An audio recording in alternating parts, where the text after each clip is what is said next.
News from the table in the rolling waves.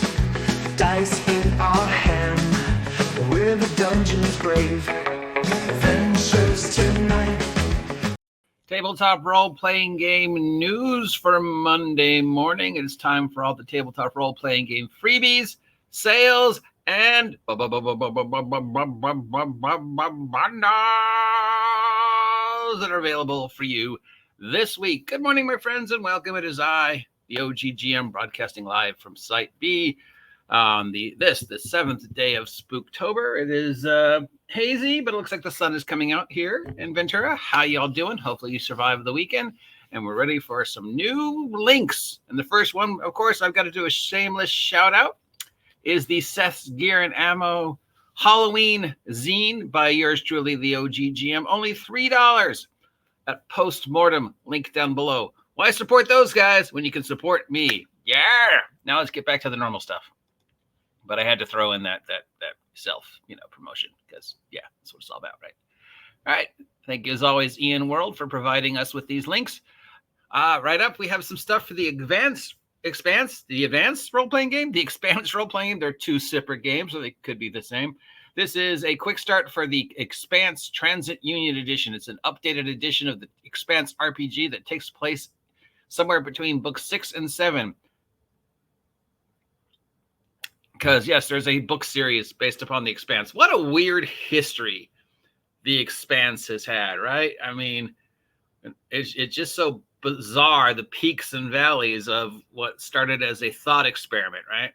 It was like thought experiment into video game into role-playing game into books into TV series gets canceled, new channel picks up TV series continues, TV series into books into second role-playing game. Congratulations, Expanse, for having one of the most interesting origin stories. This is available, of course, free if you're interested in the Expanse, which was a wonderful series. Kara G, the woman who played drummer, oh my God, her voice and that, her inflection and the way she had the voice of the Belters captured. Oh, she was my favorite character.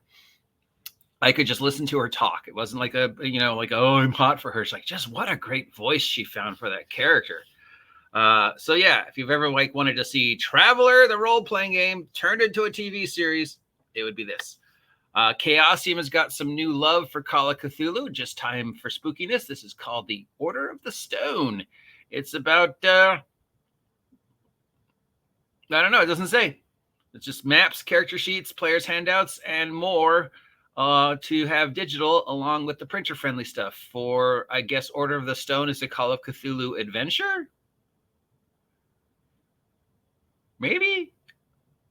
Weird. Doesn't really say. Okay. There's a Knave 2 adventure game being run by Ben Milton.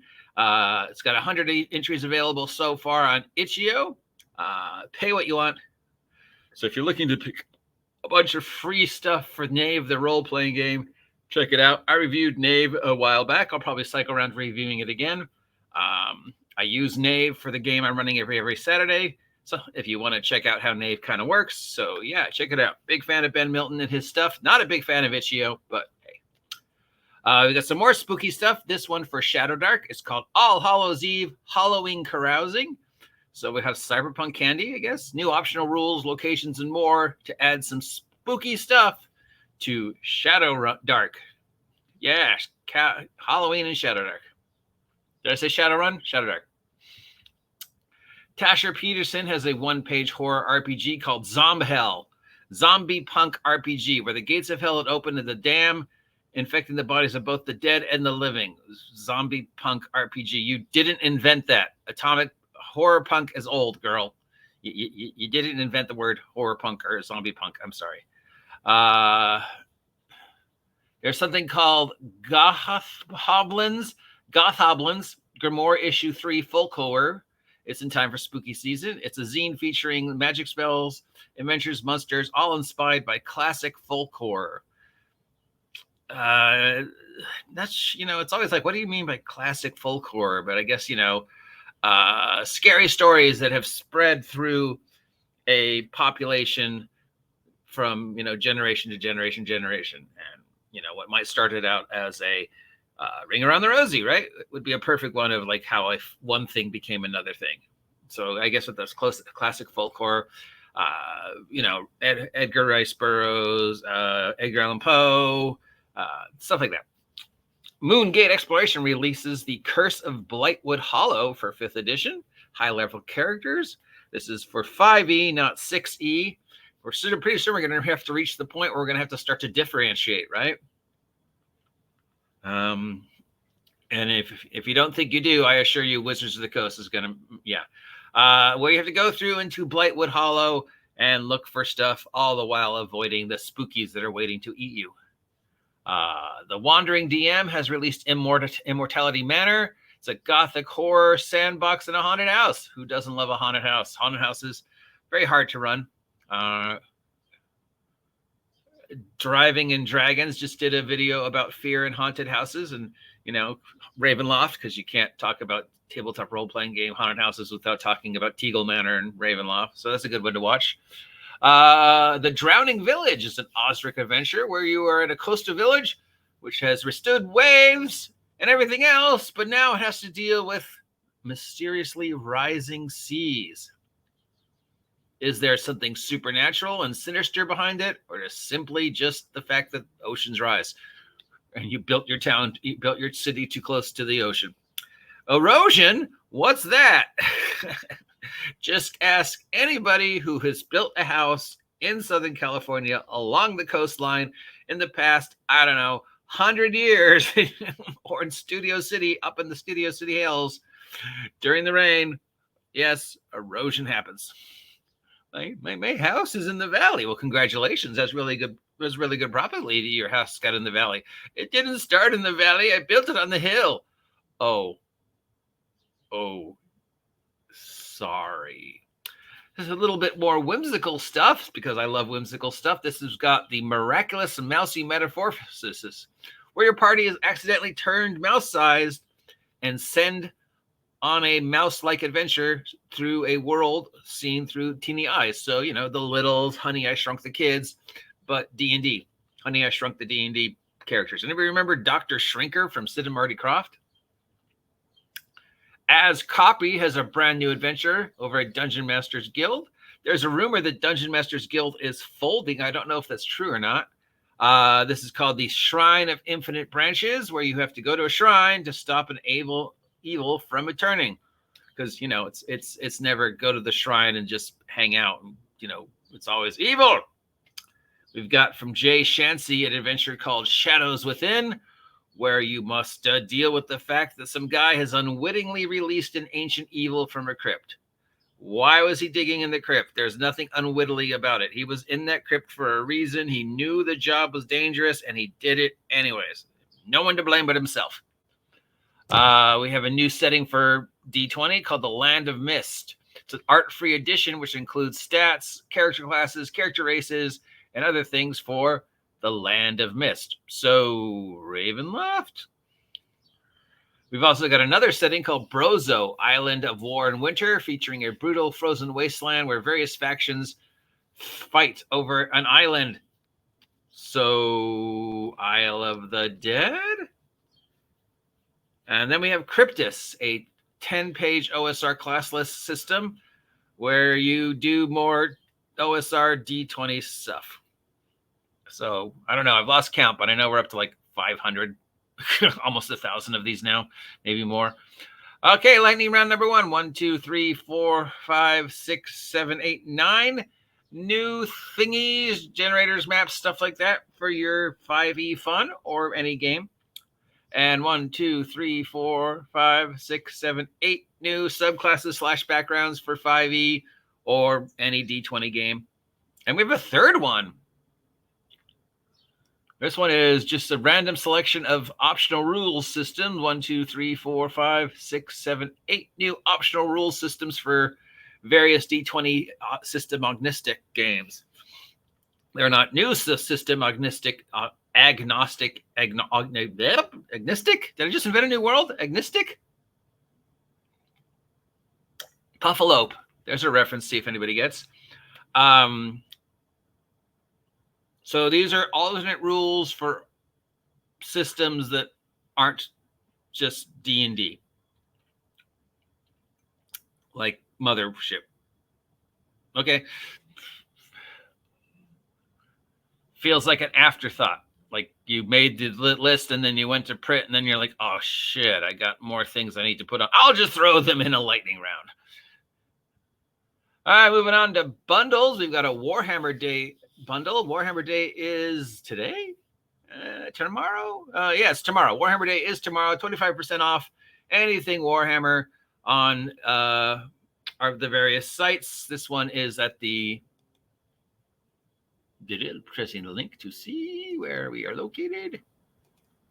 Yeah, it's at the Warhammer Day sale for Crucible 7, but I assume anything Warhammer Games Workshop related will have discounts for Warhammer Day. We'll probably talk about that tomorrow. So if you're looking to pick up some stuff for the Warhammer 40K or Warhammer Fantasy, 25% off over at Crucible 7 / whoever else holds the licenses to these various things. We've got a Call of Cthulhu collection for $50. This is called the Miskatonic Repository Convention 2024 bundle. 23 titles ranging from today to the past to the future, all to explore different aspects of the Call of Cthulhu Lovecraftian mythology across space and time. We have got something called Unicorn Crown Bundle for Ponyfinder. Anybody remember Ponyfinder? Ponyfinder was an unofficial adaptation of My Little Pony made using Pathfinder rules before an official My Little Pony game was made. So this one has got adventures set in the world of Ponyfinder / My Little Pony, where you can do stuff with unicorns, I guess, and it's $23. There's a Halloween bundle over at Dungeon Masters Guild, including 9 adventures and source books for Ravenloft and other semi-spooky Dungeons and Dragons settings for $20. And we have the Spooktober 2024 bundle featuring a whole bunch of horror-themed Forgotten Realms adventures for $8. Moving on to the charity bundles. Remember, as always, if you want to give to a charity but don't need 100 games from a company you've never heard of, you can always just go to their GoFundMe or their homepage and just give directly. Like, just buy my merch. I'm a charity. We have the Tabletop for Role-Playing Games Accessible Gaming Charity Bundle over at Itch.io. This goes to support the DOTS RPG project.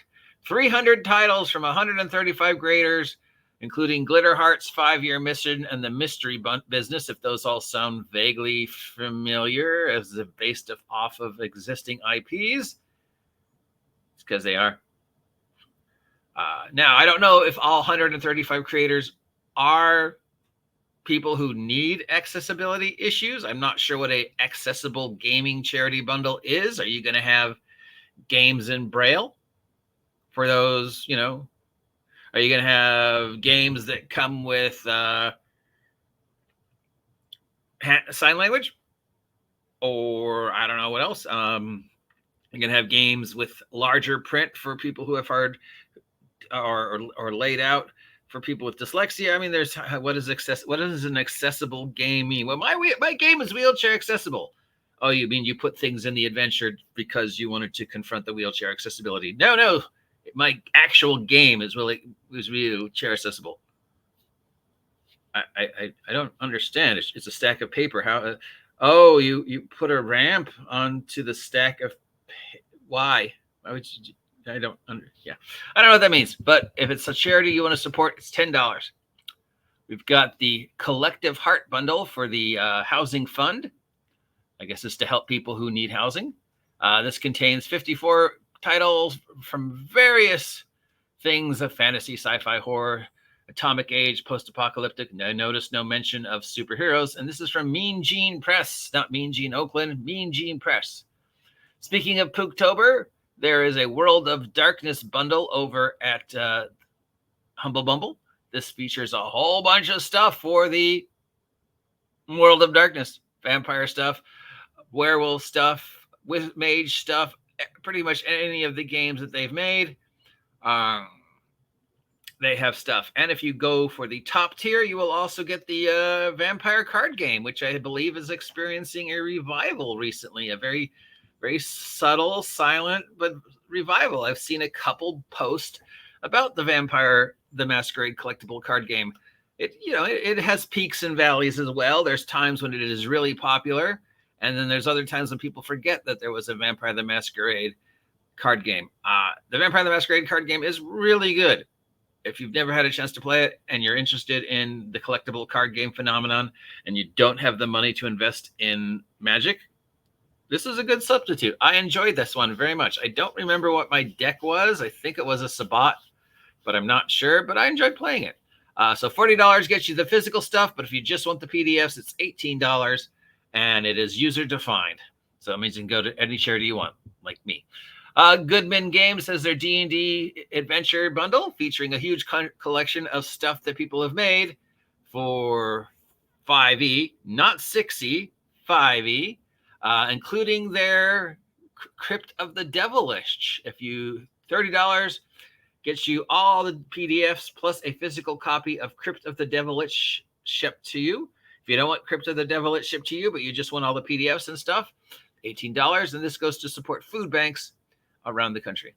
Renegade Game Studios has a Go-Go Power Rangers role-playing game bundle for the Power Rangers role-playing game. $18 gets you every PDF that's ever been made so far for the Power Rangers role-playing game. And if you want to go up to $40, you will get physical items, including the Power Rangers Heroes Miniature Set 1 and 2, and the Power Rangers Expanded Character Journal. So if you wanted the physical stuff, $40. If you just want to get all the PDFs, $18. This goes to support world builders. And speaking of more spooky stuff, our friends over at Paizo Piazzo has a collection called Bundle of the Dead. This includes the Pathfinder core rulebook, Beastery GM screen, beginner box, and the first adventure Bloodlords. You can also get the Game Mastery Guide and the Lost Omens World Guide, as well as the Bloodlords Adventure Pack. So Bloodlords is an adventure path I see. And the top tier for $50 gets you a copy of the Pathfinder Book of the Dead shipped to you. But if that's not something you're interested in, you just want the PDFs are $35 to get everything that has been made for the Bundle of the Dead Book of the Death Adventure Path. Pathfinder adventure paths range from being unbelievably amazing to, that's okay, to a few that are just like, why did you do this? But all in all, the adventure paths are a great resource. I'm a huge fan of the Paizo Pathfinder adventure paths. They're great source books for things and other things. So yeah, I really like them. Kingmaker, of course, being the best. And that goes to support user defined. Crucible 7 has a Warhammer 40K bundle. I think we already mentioned this. This is an entire library of books set in the Warhammer 40K universe, including the Rogue Trader stuff, the Death Watch stuff, source books, game, just a hodgepodge of stuff for Warhammer 40K. $25 is the most popular pledge, and it goes to support children's hospitals. Yes. Yes. Do I have anything I would shout out unbelievably so? Nothing that really just screams, take me home, take me home, take me home. There's a couple that sound like they could be fun. Not sure what this is, but okay.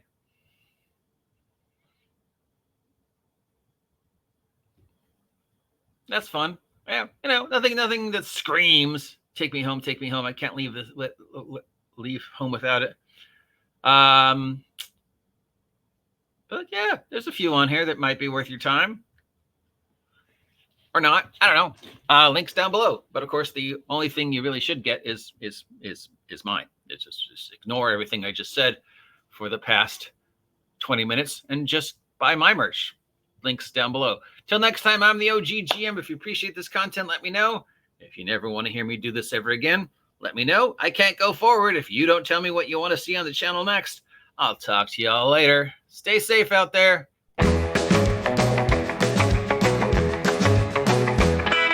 News from the table in the dice in our hand.